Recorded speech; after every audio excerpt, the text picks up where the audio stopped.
நண்பர்களுக்கு வணக்கம். விவசாய உலகம் சேனல் எல்லாத்துக்குமே உங்களை அன்புடன் வரவேற்கிறேன்.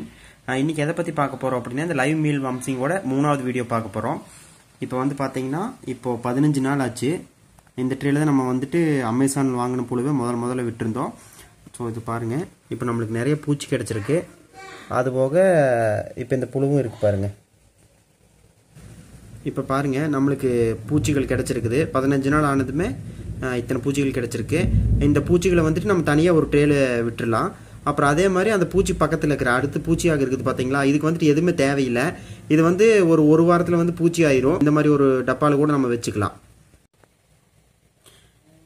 இப்போ பாருங்கள், இது பச்சை கலர் ட்ரே. இதில் வந்துட்டு நான் இப்போது அந்த பூச்சிகளை ஒன்று எடுத்து விட்டுடலாம். நம்ம கையில் கூட தொட்டுக்கலாம், ஒன்றும் பிரச்சனை இல்லைங்க. பாருங்கள், ஸோ இந்த பூச்சிகளை இதுக்குள்ளே நம்ம விட்டுடலாம். இந்த பூச்சி வந்துட்டு நிறைய முட்டைகள் போடும். அந்த முட்டையை நம்ம எப்படி சலித்து அதை புழுவாக்குறது அப்படிங்கிறது எல்லாமே அடுத்தடுத்த வீடியோவில் நம்ம பார்க்கலாம். பாருங்கள், ஸோ எல்லாமே அப்படியே இந்த தவிடுக்குள்ளே போயிடும். ஸோ இந்த பூச்சி வந்து பார்த்தீங்கன்னா அதிகமாக பறக்காது. அதே மாதிரி எந்த ஸ்மெல்லும் இருக்காது. நம்ம வீட்டுக்குள்ளே வச்சுக்கலாம், எந்த பிரச்சனையும் வராது. இதுக்கு வந்து பார்த்தீங்க அப்படின்னா டைரெக்டாக தண்ணி கொடுத்துடக்கூடாது. இப்போ இந்த மாதிரி இப்போ கேரட்டு, பீன்ஸு, உருளைக்கிழங்கு இந்த மாதிரி எல்லாமே நம்ம இதுக்கு கொடுக்கலாங்க. இப்போ பாருங்கள், நம்ம பீன்ஸ் வேஸ்ட் கொடுக்க போகிறோம். அப்படி நீங்கள் போட்டு வச்சிட்டிங்க அப்படின்னா அதுக்கு தேவையான அளவுக்கு அது ஃபீட் எடுத்துக்கும். ஸோ ஒரு நாளில் நம்ம மாற்றிடணும், இது எல்லாத்தையுமே மாற்றிடணும். இப்போ இந்த மீல் வார்ம்ஸ் தயாரிக்கிறவங்க இந்த மாதிரி ட்ரேஸ் வந்துட்டு ஒரு 4-5 ட்ரே வாங்கி வச்சுக்கோங்க. வாங்கி வச்சிட்டிங்க அப்படின்னா எந்த பிரச்சனையுமே இருக்காது. இப்போ ஏன் நம்ம இந்த மீல் வார்ம்ஸ் தயாரிக்கிறோம் அப்படின்னா, கரையான் வந்து பார்த்தீங்க அப்படின்னா மழை காலத்தில் அதிகமாக கிடைக்கும், வெயில் காலத்தில் கொஞ்சம் கம்மியாக தான் கிடைக்கும். அப்போ நம்ம டெய்லியுமே கரையான தேடி அலைய தேவையில்லை.